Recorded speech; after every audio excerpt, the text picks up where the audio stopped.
diagnosis can also include metachromatic leukodystrophy, but it will demonstrate some tigroid pattern. I'm not making out of it a tigroid pattern. I'm sorry. I think I'm mistaking it. Yes, ma'am.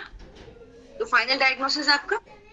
Ma'am, I will go with Canavan leukodystrophy because I am appreciating that there is involvement of subcortical U fibers. Next के Okay, I'm provided with axial T1, T1 post contrast, T2 weighted images, and GRE sequences, where I can appreciate that there is an alter signal intensity area noted in the right frontotemporal region, which is showing mixed signal intensities on. Okay, I can. Sorry, restarting my case. I can appreciate an altered signal intensity extra axial dural based lesion in the right frontotemporal region, which on the post contrast image, which on the T2 weighted images is showing a CSF cleft sign with the buckling of the white matter as well as the visogen as well as edema in the white matter, and it is showing a dural tail sign on the post contrast images with avid post contrast enhancement. Also, it has some marked blooming foci inside it, susceptibility blooming foci consistent with its hemorrhagic content, or the vasogenic edema is causing the midline shift with effacement of the right lateral ventricle, but I cannot.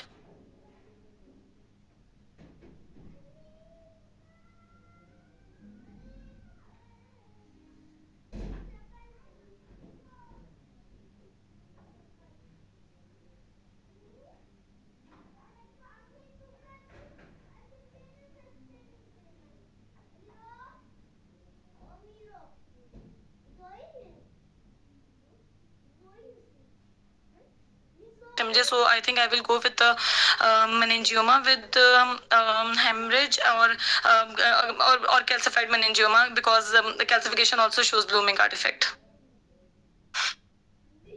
Very good. This is a typical meningioma or atypical? Ma'am, calcified meningiomas are typical meningiomas. It's not appear to me as atypical meningioma. Meningiomas typically do calcify, and they do show avid post contrast enhancement. Further, I'm really sorry. I don't know about them, but I think this is a typical meningioma. Is it appearing aggressive or just like a normal meningioma? I think it's like a normal meningioma. Meningioma does has the vasogenic edema inside the brain because of the mass effect and. Is it causing hyperostosis of the bone or invading the bone or involving the bone? I think it's hyperostosis of the bone. Bone is typically peaked towards it. I think so, because I cannot appreciate any destruction of the bone. I think it's a hyperostosis. And there is no on T1 weighted images. I cannot appreciate any abnormal signals in the bone. Also, I would like to review the entire case on the workstation to actually know the T1 bone marrow signal of the bone. If there are loss of the T1 hyperintense bone marrow signal, then I can classify it as atypical with involvement of the bone. Okay, candidate 15, thank you so much. You attempted really well. अब जो है दो case आए तो रहेंगे शायद. Candidate 14 कोई और है? दो कैंडिडेट 14 हो गए. तीसरा अगर कोई है तो प्लीज आ जाए.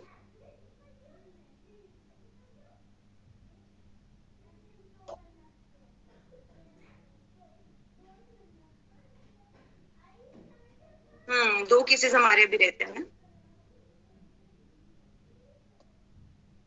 मैम और कोई नहीं करता तो मैं कर दूं. आपने अभी जिसने वाइवा दिए? अच्छा, मैं वेट कर रही हूँ. हाँ, पहले वेट कर लें आप, उसके बाद फिर मैं कह रही हूँ. क्योंकि ना 2-3 लोगों ने और भी रिक्वेस्ट की. जी जी. लगन तो नहीं चाहते हैं. मैं चाह रही हूँ कि नए लोग जितने आ जाए उतना अच्छा है ना. तो बस हम 1 मिनट वेट करें. जी बिल्कुल. आप 14 करिए.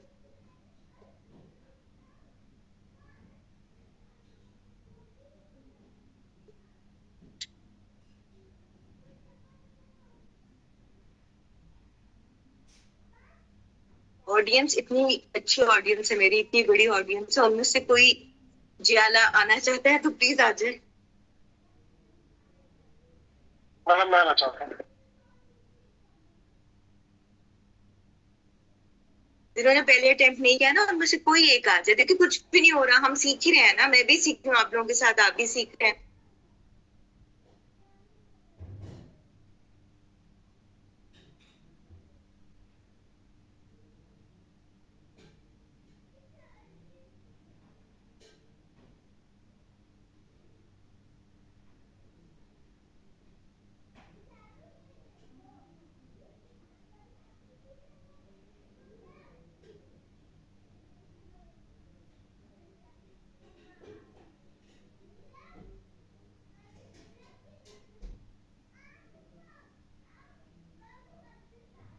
हाँ, एक मिनट बैठ कर करो। हेलो,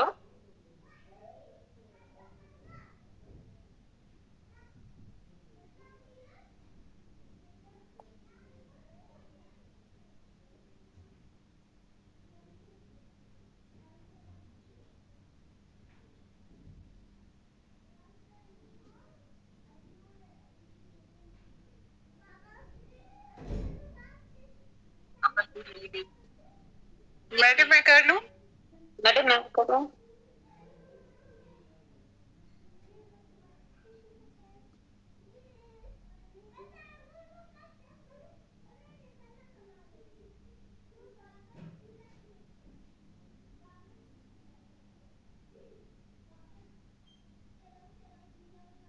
जी सॉरी, कनेक्टिविटी इशू हो गया था।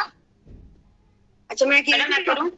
जो है ना, उन्होंने कुछ केसेस जो है वो दिए हैं, और जो थोड़े ज्यादा मुश्किल लग रहे हैं वो उनके हैं, ठीक थे, तो उनका भी अल्लाह भला करे। बाकी मैं रिक्वेस्ट करूंगी कि अगर वो और केसेस दे सके, वो होली फैमिली हॉस्पिटल के हेड है। ये स्क्रीन पे क्या हो रहा है? हाँ,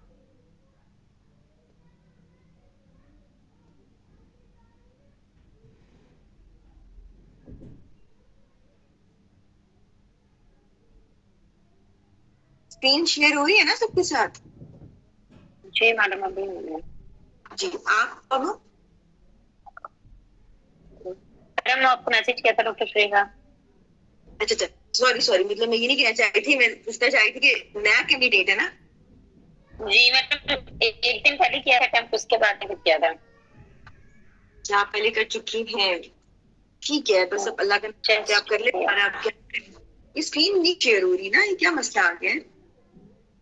हाँ ठीक है जी, स्टार्ट करें।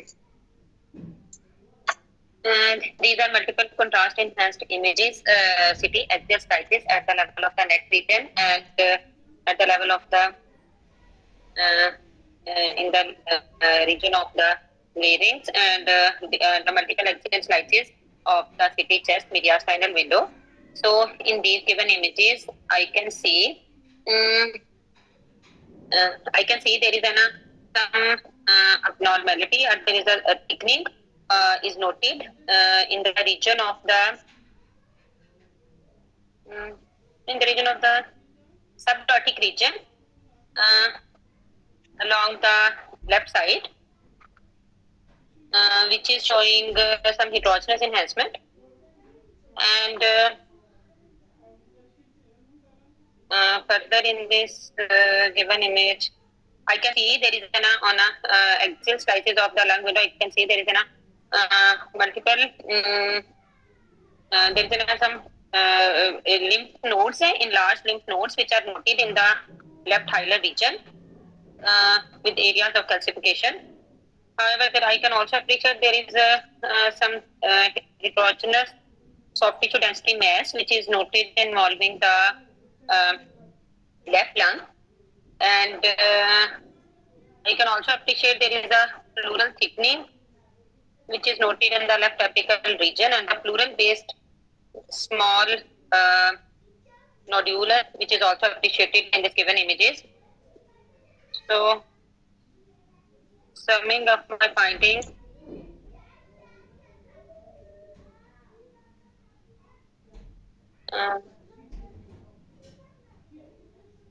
and it could be the some neoplastic lesion, which is involving the subglottic region,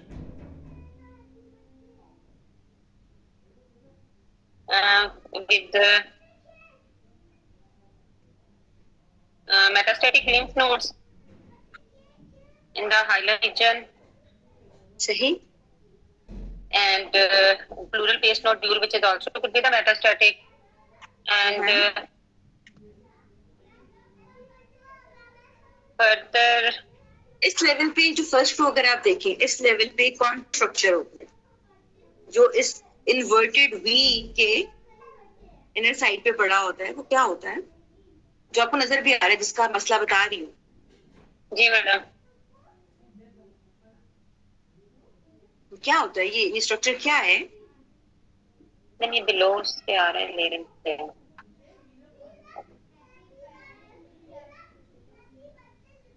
madam piriform sinus. हाँ, वो भी नजर आ रहा है, पेरिफॉर्म साइनस भी नजर आ रहा है, लेरिंजियल वेंट्रिकल भी नजर आ रहा है. जी मैडम, मैं इसकी बात कर रही हूँ. ये जी और ये ठीक है. डॉक्टर साहब आपने इसको बताया है. अभी आप ऐसे करें, केस नंबर 9 बताएं. जी madam. Madam, these are MR images, T2 weighted, T1 weighted axial image and T2 weighted coronal images. There is an also CT, CT image, CT coronal and the sagittal images.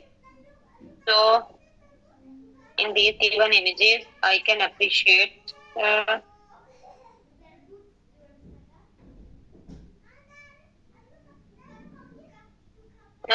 on the CT images, I can see there is a soft tissue density area which is noted involving the left maxillary sinus, which is also causing the destruction of the which is causing the expansion of the sinuses, and also it's causing destruction of the cribriform plate of the ethmoid bone and extending into the intracranial and it has extended into the intracranial region. And on the on MR images, I can see these the abnormal signal intensity area. There is some deficient cribriform plate of the ethmoid bone, and it's likely a brain parenchyma. Which is with the CSF signals, which is herniating into the left nasal cavity. So, also causing compression on the maxillary sinus, which is causing the pacification of the left maxillary sinus, and it is likely nasal ethmoido. Madam, ethmoido इसमें brain parenchyma की herniation है. ethmoido cell है ना? जी madam, उसका diagnosis बताएं ना बस. Madam ये डेफिशिएंट है cribriform plate of ethmoid, उसमें herniation of brain parenchyma है. ठीक है, तो उसको क्या कहते हैं? उसके लिए टर्म यूज करते हैं ना, herniation है. जी मैडम, ब्रेन टिश्यू इनकेफ्लोसील है. Very good. ठीक है, आपका टाइम खत्म हो गया था, लेकिन हमने आपको जाने दिया. ठीक है, गुड. अच्छा, आपके भी 2 केस हो रहा, तीसरा फिर फायदा नहीं है, बिकॉज वो आपने देख लिए हैं सारे, राइट? ठीक है. जी मैडम. अच्छा, मैं चाह रही हूँ कि ये केस कोई और अटेम्प्ट करे. आई नो मुझे भी लिरिक्स बहुत बुरा लगता था. मैं अटेम्प्ट कर लूं? तो फिर वालेकुम सलाम. मैं अटेम्प्ट कर लेती हूँ. आप कौन हो? मैं डॉक्टर अरवा. ठीक है, आप मैंने पहले भी अटेम्प्ट किया. जी अटेम्प्ट किए हैं पहले भी. अगर कोई और करना चाहता तो इट्स ओके, कोई और कर ले. आप करें. There is a growth involving the left piriform fossa, which is extending downwards into the glottic region and is involving the left true vocal cord. This is showing enhancement and eroding the vocal cord. So I'm suspecting malignant pathology. On the axial sections of the chest, I can appreciate there are multiple lymph nodes, left hilar and mediastinal lymph nodes, and there is a soft tissue density calcified mass in the left apical segment. There is associated pleural thickening also. So this is a glottic, glottic and subglottic tumor, most probably squamous cell carcinoma, which has metastasized to the lung also, because there is calcifications in the lung nodes and necrotic component also, and the lung met also shows a central calcific density. So most probably जो है वो calcified lymph nodes आपने किसके metastasis में देखे हैं? Squamous cell में, osteogenic carcinomas में, osteosarcomas, chondrosarcomas, and colonic adenocarcinomas, cystic adenoid carcinomas. ये जो लेरेंजियल पैथोलॉजी है, लेरेंजियल जो न्यूप्लास्टिक एटियोलॉजी है, उनके जो है नोड्स वो हमने कभी कैल्सिफाइड देखे? मोस्टली नहीं देखते ना, मोस्टली बस हम वैसे ही नोड्स देखते हैं, नॉर्मल होते हैं। तो इसका मतलब कोई और पॉसिबिलिटी भी हो सकती है। अब कोई और पॉसिबिलिटी क्या हो सकती है, वो कोई भी कैंडिडेट बता।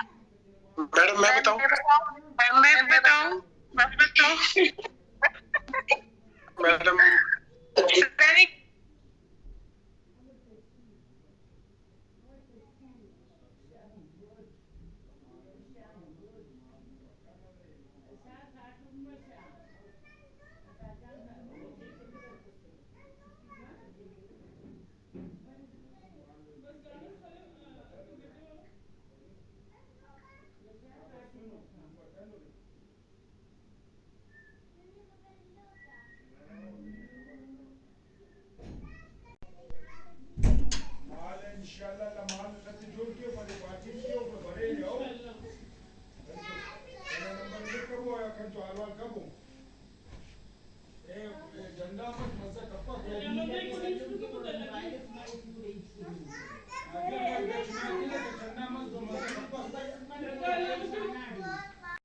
Recording in progress.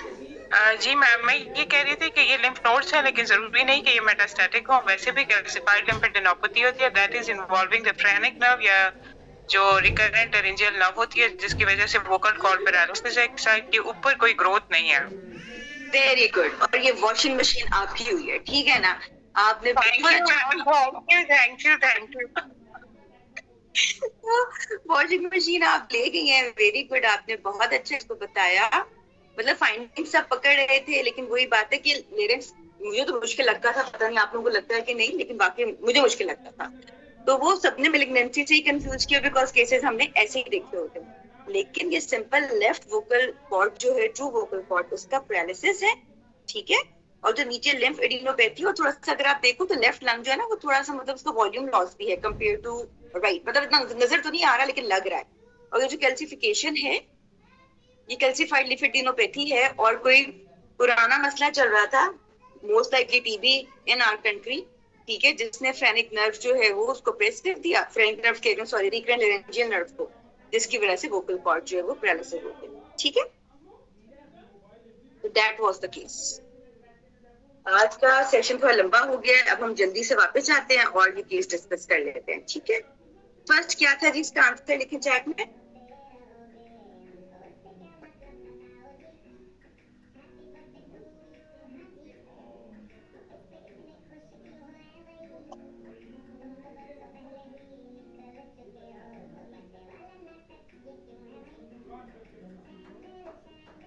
जी बिल्कुल सही, सब बिल्कुल ठीक लिख रहे हैं। फंगल इन्वेसिव फंगल साइनसाइटिस, ठीक है। ये इतनी ज्यादा इन्वेजन इसने करा दी है, इंट्राऑर्बिटल एक्सटेंशन हो गई है इसकी। फिब्रिफॉर्म प्लेट जो है वो तो थोड़ी सी इंटैक्ट है, लेकिन लैमिना पेप्रेशिया वो सब कुछ इसने डिस्ट्रॉय करके इधर उधर फैल गया, और उसके ऊपर ये कैल्सिफिकेशंस आ रही हैं, ठीक है। कैंडिडेट 14 जो है मैंने बहुत अच्छा अटेंड किया था, लेकिन डिफरेंशियल्स वो थोड़े से उन्होंने उनको मतलब वो नहीं कर सकती कि मैडम ये इसलिए है तो मैं ये वाला डिफरेंशियल दूंगी, ठीक है। तो उनको हमें डिफेंड करना आना चाहिए। डिफरेंशियल उन्होंने दिए थे, सारे ठीक दिए थे, लेकिन हमें उनको डिफेंड भी करना है, और फिर डिफेंड करते करते हमें पता चल जाता है कि नहीं अच्छा टॉप पे मैंने ये डायग्नोसिस रखी, ठीक है। तो ये इन्वेसिव ही था। ओके, ये क्या हुआ फिर?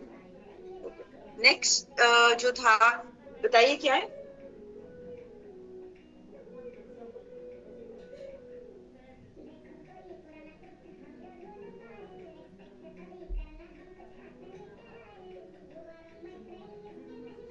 प्रेस, बिल्कुल ये प्रेस है, और कैंडिडेट 14 ने बहुत अच्छा बताया था, और साथ मैनेजमेंट भी बता रही थी, और इसमें ये हेमरेजिक फोकाई भी आ रहा है, तो इसको हमने 7 लाजमी देख लेना था। ठीक हो गया। अच्छा, वो कह रही है how to differentiate between nasal polyposis with fungal. Polyposis जो है वो कभी भी डिस्ट्रॉय नहीं करेगा, वो एक्सपेंशन जरूर करा देगा, लेकिन इस तरह से बोन को इन्वेड करके तोड़ के कहीं नहीं जाएगा। ऑस्टियोमेटल कॉम्प्लेक्स होता है उसकी वाइडनिंग करा देगा, ठीक है, साइनस की एक्सपेंशन करा देगा, लेकिन इतना इन्वेसिव नहीं होगा, ठीक है। तो इसलिए फिर ये इन्वेसिव एस्परजिलोसिस है। नेक्स्ट केस जो है अच्छा, इसमें कोई कैंडिडेट जो है ना वो बता दे कि भाई ये चेंजेस क्यों आ रहे हैं। ये अनम्यूट करें अपने माइक्स और बता दे कि ये चेंजेस बात के आसपास सारी क्यों आ रही थी। ट्यूबिक स्क्लेरोसिस था, सेजा था, सबको पता चल गया। मैम इसमें वीपी शंट है? Yes, there is a VP shunt, very good. तो मैम इसमें फ्रंटल लोब में कोई और एब्सेस नहीं है? होगी, लेकिन वो भी तो पूछ रहे हैं कि वो क्यों बनी, ये क्यों आई। वेंट्रिकुलाइटिस की वजह से? नो। ओके मैम ये इसका एक कनेक्शन है ना सबएरेक्नॉइड स्पेस का, उसके साथ जो ये लीजन पड़ी हुई है, एक क्लेफ्ट आ रहा है।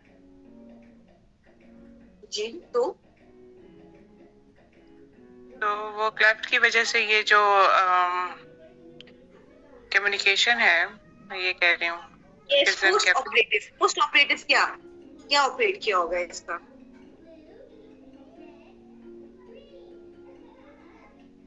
सिंपल सा आंसर हो सकता है ना कि बायोप्सी ली होगी।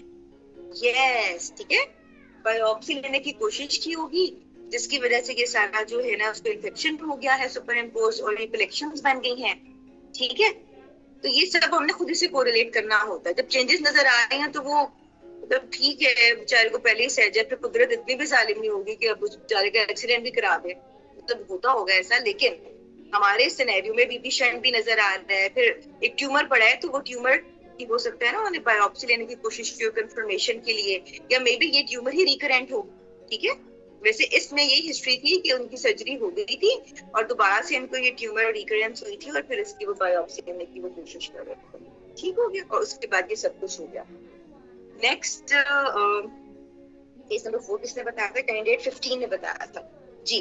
डेटीज आपने बहुत अच्छे दिए, डिस्क्राइब आपने बहुत अच्छा किया। टॉप डायग्नोसिस क्या है इस केस में, चैट में लिखें।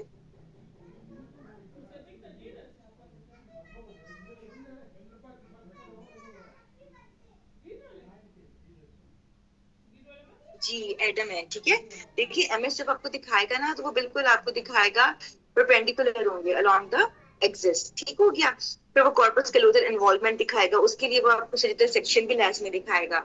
तो मेन दो डिफरेंशियल्स एमएस और एडम ही बनते थे, लेकिन पार्ट 2 के लेवल पे वो आपसे चाहता है कि आप खुद बताएं कि मोस्ट लाइकली क्या है, तो that is the case of Adam. Good. Next है केस नंबर 5 के अंदर अटेम्प्ट किया था, हाँ, कैंडिडेट 14 में, ठीक है। उन्होंने इसको बताया कि एन्यूरिज्म है और ये रप्चर हो गया है और साथ सबएरेक्नॉइड हेमरेज, बिल्कुल ठीक था, लेकिन ये किस जगह का एन्यूरिज्म है ये मेंशन करें please. Basilar artery. Yes, basilar artery aneurysm है, ठीक है, tip of basilar artery aneurysm.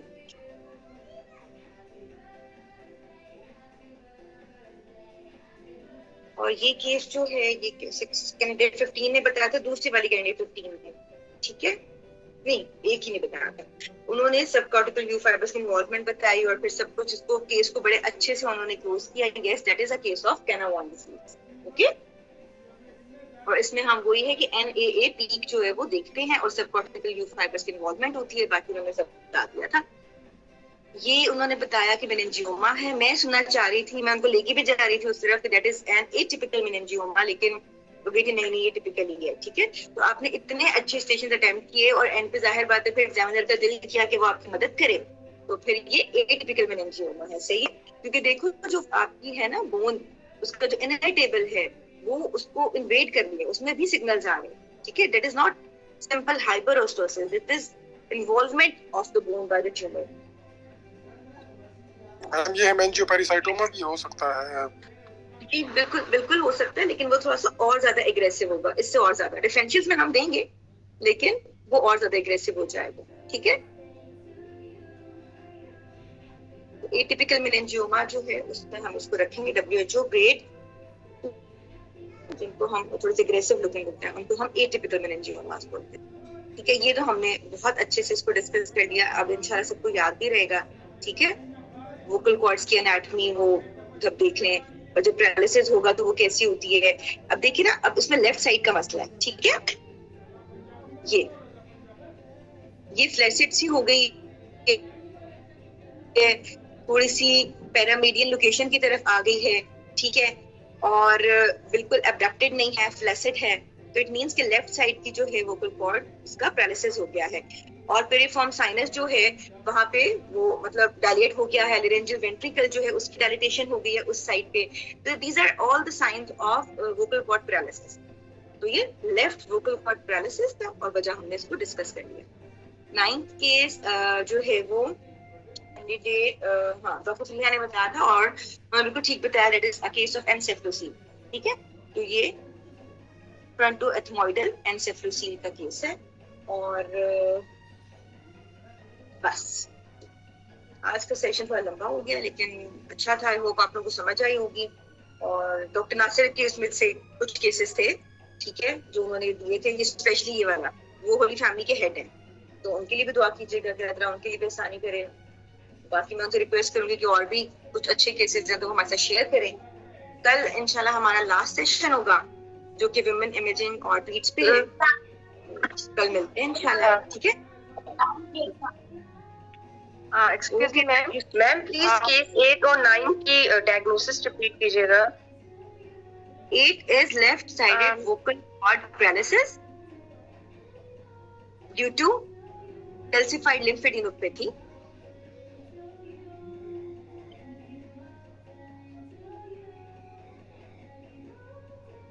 ठीक हो गया। और ये जो है fronto ethmoidal encephalocele, okay. Ma'am ये बेरी एनेरिज्म कौन से सिंड्रोम के साथ एसोसिएटेड होता है? कौन? Berry aneurysm. ये autosomal dominant polycystic kidney disease, क्योंकि उसमें जब हम उसका केस आता है तो वो ये पूछते हैं ना कि नेक्स्ट आप क्या कराएंगे, तो फिर हम कहते हैं कि हम वो करवाएंगे ना CTA करवाएंगे, उसमें बेरी एनेरिज्म देखेंगे, तो उसकी मतलब ओके मैम, से रिलेटेड पूछ सकते हैं, ठीक है जी, थैंक यू। चलो ओके जी, थैंक यू सो मच, अल्लाह हाफिज।